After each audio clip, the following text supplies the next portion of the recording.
అత్యంత కృప కలిగిన యేసు క్రీస్తు నామములో వాక్యాన్ని వింటున్న బిడ్డలందరినీ కూడా దేవుడు సమృద్ధిగా దీవించి ఆశీర్వదించునుగాక. ఆమేన్.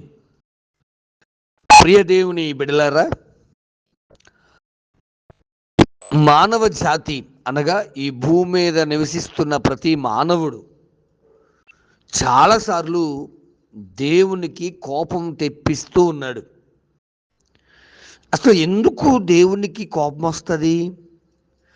ఆయన కోపం నిమిషం ఉండును, ఆయన దయ ఆయుష్కాలం ఉండును అని వాక్యం ఉంది కదా అని మీరు ప్రశ్నించవచ్చు. పరిశుద్ధ గ్రంథములో అనేకమైన సందర్భాలు ఉన్నాయి. ఇశ్రాయేలీలు ఆయా భక్తులు దేవునికి కోపం తెప్పించినటువంటి సందర్భాలు. ఉదాహరణకు మనం చూసినప్పుడు నిర్గమాకాండం 4:14 ఆయన మోషే మీద కోపపడి, లేవీయుడగుని అన్నయ్య అయిన అహరోను లేడా, అతడు బాగుగా మాట్లాడగలడని నేను ఎరుగుదును అనే మాట మనం చూస్తూ ఉన్నాం. దేవునికి కోపం పుట్టించే సందర్భాల్లో ఇది ఒకటి. బాధ్యత నుండి తప్పించుకోవడానికి సాకులు చెప్పడంలో మనకు మనమే సాటి. దేవుడు మనకు అప్పగిస్తున్న బాధ్యతల నుంచి తప్పించుకోవడానికి ప్రయత్నం చేస్తే, కొన్నిసార్లు దేవునికే సలహాలు ఇస్తే దేవుడికి కోపం వస్తుందండి. మోషే గారు చేసే పని కూడా అదే. ఏమిటి అంటే, నాకు మాట్లాడడం రాదు, నేను మాట మాంద్యము గలవాడను అని ఎన్నెన్నో మాటలు చెప్తున్నాడు. నేను ఎంతటి వాడను, నన్ను పంపిన వాని పేరంటే నేను చెప్పాలి, ఇలాగ అన్నీ చెప్తుంటే అన్నిటికీ సమాధానం చెప్పినా కూడా ఆయన మాట నేర్పరని కాను అని తప్పించుకోవడానికి ప్రయత్నిస్తున్నాడు. ప్రియ దేవుని బిడ్డలారా, దేవుని కోసం ఏదైనా చెయ్యాలంటే మనం చాలాసార్లు సాకులు చెబుతూ ఉంటాం. మరి మీ జీవితాల్లో కూడా ఇలాగే సాకులు చెబుతున్నారేమో, లేదా యేసయ్యకే సలహాలు ఇస్తున్నారేమో. నాకు ప్రసంగాలు చేయడం రాదు, పాటలు పాడడం రాదు, నేనేమి చేయగలను అని తప్పించుకుంటున్నారేమో. అన్నిటికన్నా గొప్ప పరిచర్య ప్రార్థనా పరిచర్య. ఆ పరిచర్య దేవునికి ఇచ్చాడు కనుక ప్రార్థించడం మానొద్దు, దేవునికి కోపం తెప్పించొద్దు.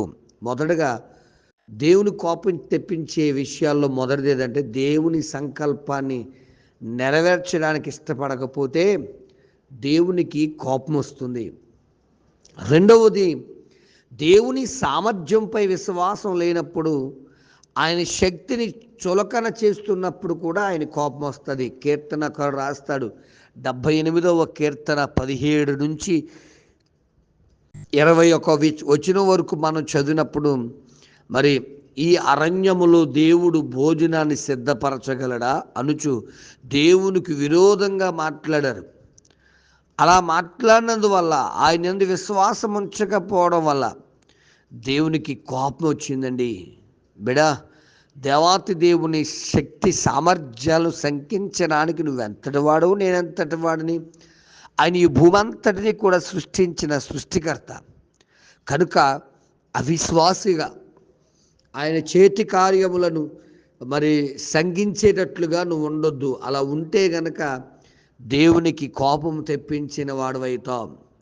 ఇక మూడవది, దేవుని మందిరాన్ని ఆరాధనను నిర్లక్ష్యం చేస్తే మరి ఆయనకి కోపం వస్తుంది. 2వ దినవృత్తాంతాలు 29:6-9 మీరు చదవండి దయచేసి బిడ్డలారా.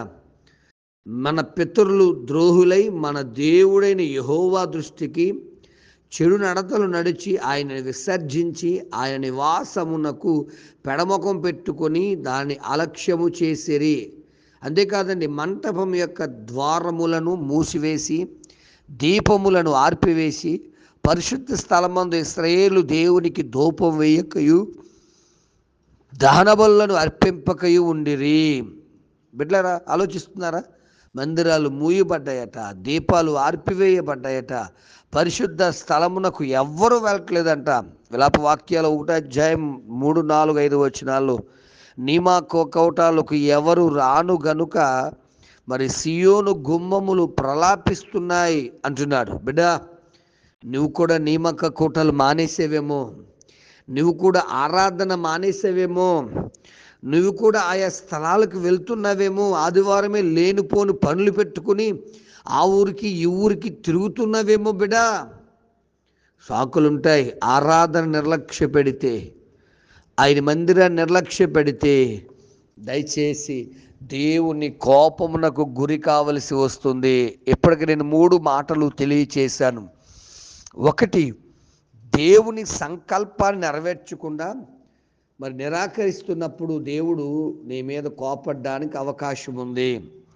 ఆయన శక్తి సామర్థ్యాలపై విశ్వాసం లేకుండా ఆయన శక్తిని చులకనగా మాట్లాడినప్పుడు, మూడోది ఆయన మందిరాన్ని ఆరాధన నిర్లక్ష్య పెట్టినప్పుడు కూడా నీ మీదకి ఆయన కోపం రావడానికి కూడా అవకాశం ఉంది. 4, నీ రహస్య పాపాలు. ఎందుకంటే 90వ కీర్తన 7-8 వచనాలు చూస్తే, నీ కోపం వల్ల నీ క్షీణించున్నాము, నీ ఉగ్రతను బట్టి దిగులు పడుతున్నాం, మా దోషాలు నువ్వు నీ ఎదుట ఉంచుకొని ఉన్నావు, నీ ముఖకాంతిలో మా రహస్య పాపాలు కనబడుచున్నాయి. దేవాతి దేవుడు నిన్ను పాపము చేయొద్దన్నా సరే, చేసిన పాపమే ఒప్పుకున్నట్టుగా ఒప్పుకుంటూ నటిస్తూ మళ్ళీ అయ్యే పాపాలు చేస్తే, దేవుని బిడ్డ, నువ్వు ఆయన కోపానికి గురి కావలసి వస్తుంది. దయచేసి అనేక భక్తులు అలాగే, అనేక మందికి అలాగే దేవుని కోపము తెచ్చించి చేసిన పాపమే చేసి దేవునికి మరి కోపం తెప్పించినట్టుగా చూస్తున్నాం. ఇంక 5వదిగా చేసినప్పుడు, దేవుడు చెయ్యమన్నది చేయకుండా చేయొద్దన్నది చేసినప్పుడు కూడా ఆయన కోపం వస్తుంది. మోషే బండతో మాట్లాడంటే ఆయన బండను కుట్టాడంట. సంఖ్యాకాండం 20-7-12 వచనాలు చదువుకోండి దయచేసి. దేవుని నామాన్ని మహిమపరచకుండా సొంత పెత్తనాలు, సొంత ప్రయత్నాలు చేస్తే దయచేసి మరి మన మీదకి ఆయన కోపం వస్తుంది. నీ మీదకి అలా కోపం రాకూడదనే ఈ మాటలు తెలియజేస్తున్నాను. అంతేకాదు బిడ్డ, 6వ మాట చూస్తే, దేవుడు ప్రత్యేకపరచుకున్న వారి మీద తిరుగుబాటు చేసినప్పుడు, వారి ఇంటి వారైనా సరే, మోషే గారి మీద ఇంటి వారే, అహరోను మిరియాములే దయచేసి రకరకాలుగా సనుక్కుంటున్నారట. సంఖ్యాకాండం 12-9-10 వచనాలు మనకు కనబడుతుంది. యెహోవా కోపం వారి మీద రగులుకుంది అనే మాట. బిడ్డ, నీ జీవితంలో దైవజనుల మీద సనుగుతున్నావా? దేవుని బిడ్డల మీద సనుగుతూ ఉన్నావా?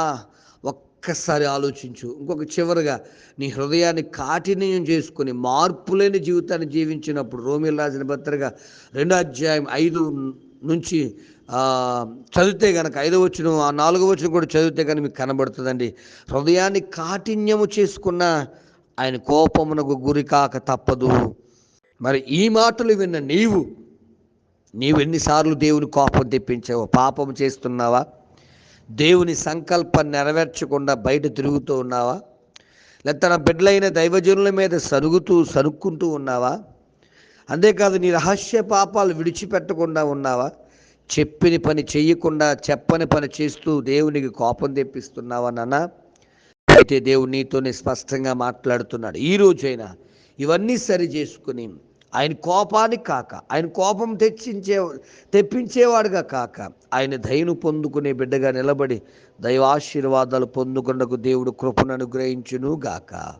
ఆమేన్. పరమ తండ్రి, నీకు వందనాలనైనా. అయ్యా, ఇంతవరకు నీ బిడ్డలు అనేక సార్లు ఈ మాటల ద్వారా అయ్యా నీ కోపం తెప్పించారేమో. అయ్యా, వీరి పక్షాన ప్రార్థిస్తున్నాను, నీ దయతో నింపండి అయ్యా, నీ దయతో క్షమించండి అయ్యా, నీ కృపను విస్తరింపచేయండి అయ్యా. ఇక నుంచే నీ మాట వింటూ నీ సంకల్పం చెప్పున జీవించే బిడ్డలుగా నీ బిడ్డలను అభిషేకించమని, ఆశీర్వదించమని, వర్ధలింపజేసి రక్షించి నడిపించి స్థిరపరచని వారిని, వారి కుటుంబాన్ని, వారి బిడ్డలను, వారికున్న సమస్తమును నీ ప్రేమతో నింపి నడిపించి బలపరచమని యేసు నామమున అడుగుచున్నాను తండ్రి. ఆమేన్. ప్రార్థన అవసరత కొరకు నా సెల్ నంబర్ 9866958571. ప్రభు కృప మీకు తోడుగా ఉండును గాక. ఆమేన్.